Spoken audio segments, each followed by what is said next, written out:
After e4, e5, knight c3, knight f6, white continues with f4 as mentioned in so many previous videos, and now we're looking at this move, the delayed bishop to b4 move. This is positionally a blunder, and let's see how to exploit this. White immediately take the pawn in e5, and there's an attack on the knight. So two options we're going to look at. One of them, the main one, would be the bishop taking the knight so that the knight can take the pawn in e4. It's a typical maneuver of those who face the King's Gambit or the Vienna Gambit, which basically consists of the knight taking the pawn in e4 after giving up the e5 pawn. And then the other move will be simply retreating the knight to the only available square, because every other square is attacked by white pieces. So let's see, for example, bishop takes knight, the main move, we take the d pawn, and now two options. Either knight takes pawn, which is the whole point, or knight back to g8, which doesn't make any sense, but it's the only move, because knight e4 loses.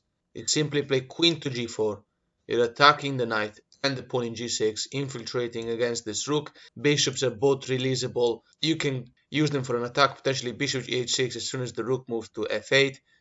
It's game over. This knight has nowhere to go, except maybe c5, but still, from c5 the knights are threatening nothing, and after queen to g7 the rook will have to move, and after bishop to h6 it's becoming a joke. This is completely worthless to even see. So in this position, after queen went to g4, attack the knight and attacks the pawn in g6, what happens after d5, which protects the knight and gives an attack on the queen? Yes, you might argue you can still take in g7, and you should still take on g7, but at least in this case black might have some compensation in development. Rook to f8, only move now. With bishop h6, you're threatening to take this rook. So after knight goes to d7, protecting the rook, it looks like everything's fine, but you just play knight to f3. There's nothing that black can do to stop our bishop and queen from being there. They cannot be threatened. Black can't really develop this knight anywhere, because then he will be taking the rook. So the only move here would be queen to e7, protecting the rook a little bit further so that the knight can move somewhere, and wherever the knight moves, then you can play the bishop, then maybe you can castle and try to play a normal game.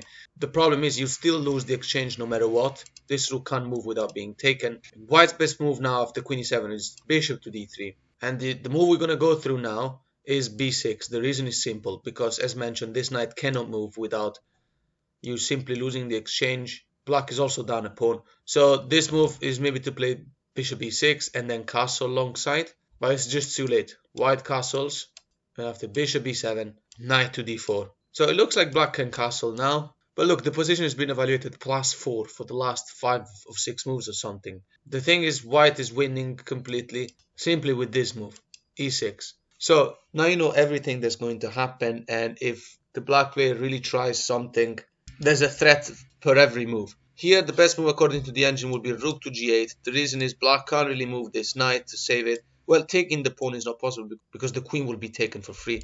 Let's say, for example, knight going here to f6. Well, first you remove this defender, knight, bishop takes e4, pawn takes back, and then you can take the knight for free. If the knight takes back, then you have loads of attack over the pawn in f7. You can play rook f7, put the rooks on the 7th rank, position evaluated +6. And either way, even if the knight goes to, let's say, c5 or something, just play rook to f7. If black wants to trade everything, you got a pawn in f7. Computer evaluates this position as if white was up 2 pieces. And even here, black's best move would be rook to g8.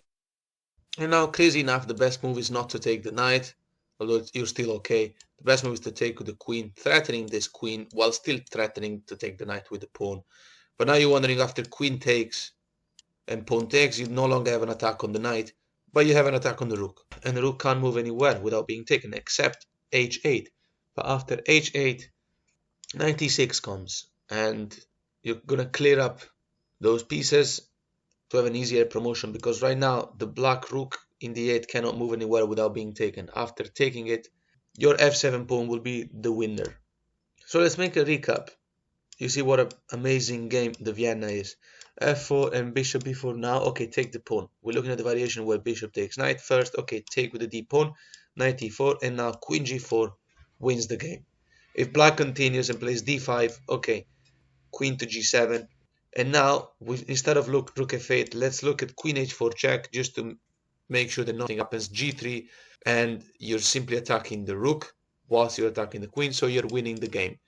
Black doesn't have one of those moves like queen to f6 here because you have a pawn in e5. That's crucial. and nothing happens after knight g3 with the discovered threat and so on, the thematic sacrifice. Just simply take the rook with check, and the king going to e7 is not ideal because after queen f6 you're forcing a trade of queens, and after taking back with check on the king you can also take the knight, so you have so much more material than your opponent. You have one extra rook and extra minor piece. So after queen h8 check, king to d7, you simply take the knight. And now if queen takes rook, it looks like maybe this could be a crazy game, but with some compensation on equality, but there's absolutely nothing here. White goes on with bishop e3 protecting the knight and is meant long castle, whereas this king is in huge trouble, then black can't develop a thing. Also, white is up a piece anyway. There's nothing here. If black plays knight to c6, depriving the king the possibility to go to c6, you can win immediately with bishop to h3, deadly move. The black player will be forced to sacrifice the queen for the bishop. And even if black plays, I don't know, c6 to allow king to c7, still you just play queen f6, and you take it from here. You're threatening this. You're threatening bishop c5 afterwards. You're gonna castle bishop c5. I mean, come on. Do you really want me to continue this?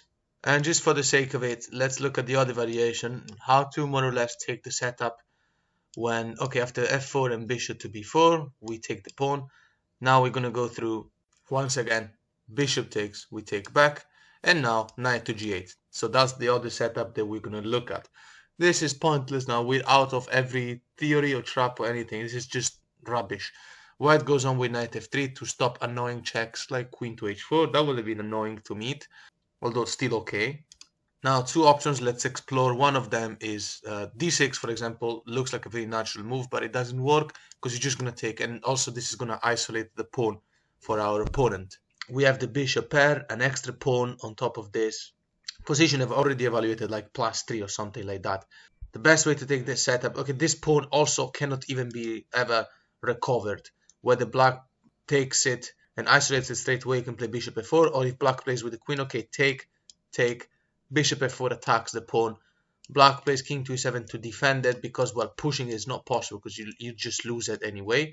King to e7 to defend it, and now castle long. And again, you're winning that pawn as well. You've got the bishop pair, extra material. Your king is castled, this king is unsafe. You're going to be able to develop the bishop straight away and come with the other rook. It's completely winning. You're an easy street. And in this position, after knight to g8 variation, we went through knight f3. What happens after this type of development? b6, especially because d6 is not possible. b6, the idea of fianchetto, in knight c6, maybe queen e7, and then castle long for a normal game. No, because bishop to c4, we're exploiting our already open f-file because our opponent was kind enough to do that rubbish move that allowed us to take in e5. Bishop to b7 attacks the pawn, develops a piece. We ignore it. Castle, because we're going to have so much attack on this square. And now we take it from there because we're threatening knight g5, protected by the bishop. If black plays h6, it's still not a problem because actually you can still do the move I'm about to show you. Right, bishop f7 is such a threat, and black can't even play knight to f6 because of the pawn, and he can't play knight to h6 because we have this bishop taking. So let's see what happens after knight developing. But any other move anyway, bishop to f7 check, king takes, and now knight to h4. We don't have to worry about the queen taking the knight because it's discovered check by the rook. h4 stops the king from being able to go to g6 later on, and also potentially prepares knight to f5, but it depends. King to e8, queen to h5 check. The knight is also attacking g6 as mentioned. Nowhere to go. If king to e7, queen to f7 ends the game. If, well, these squares in the f-file are taken by the rook, so after g6, knight takes, and the knight's attacking the rook. It's discovered check. There's nothing to do here. It's completely over. Position evaluated +12 or something like that. Checkmate is coming, or black is going to lose at least a million different points in material. One last thing. After knight c3, knight f6, f4, the bishop b4, as you know now after watching this video, is a blunder. You take this pawn. What happens after the knight goes back to g8 immediately? By the way, there were no other squares to go to. None of them was accessible. White goes on with queen g4 and it's attacking g7. Now, if king were to go to f8, this will be a very similar scenario to the previous videos that we've been watching, and I'm still recording also the videos about the early bishop b4 move with knight d5 idea. So let's look at g6 and how to take it from there. Knight to f3. So is the black player now going to be able to play a normal game, especially because the bishop in b4 is not disappeared from the board? Because usually you will play a move like knight d5 attacking the bishop, and the bishop will have to go somewhere, then you can attack it again and then take it. The bishop is gone. This will be a weakness on the dark squares. In this case though, you might argue the black player might play bishop f8 and bishop g7, fianchetto it. That's an idea. Anyway, let's look at this move. d5 with a discovered attack on the queen.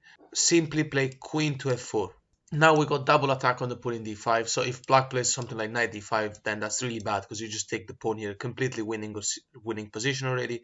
If black takes the pawn, for example, right? Will the black player be able to play a normal game? Well, no, because we have control over the square f6 and d6 with our pawn. It's very important.